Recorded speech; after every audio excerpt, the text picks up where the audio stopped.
ফেরাউন খুবই নিকৃষ্ট একজন শাসক ছিল। তার মতের বিরুদ্ধে গেলে সে মানুষকে আগুনে পুড়িয়ে হত্যা করত, কেউকে পানিতে চুবিয়ে হত্যা করত। সে যখন জানলো বনী ইসরায়েল থেকে একজন নবী আসবে তাকে দমন করার জন্য, তখন সে বনী ইসরায়েলের প্রত্যেকটা বাচ্চাকে সে হত্যা করলো।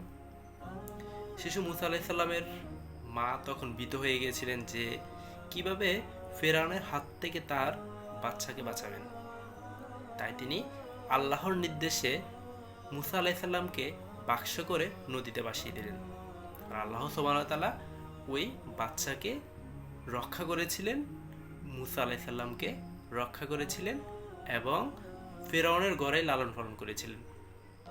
তাহলে আমরা কি বুঝলাম? যে আল্লাহ যদি কেউকে বাঁচিয়ে দেন, কেউকে বাঁচান, তাহলে তাকে কেউ মারতে পারবে না।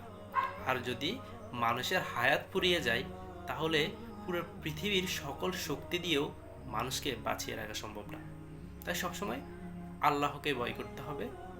জন্ম মৃত্যু সব কিছু আল্লাহর হাতে, এটা আমরা সবাই জানি। আর এটাকে আমরা আরও বেশি ভালোভাবে উপলব্ধি করতে পারবো ইনশাল্লাহ।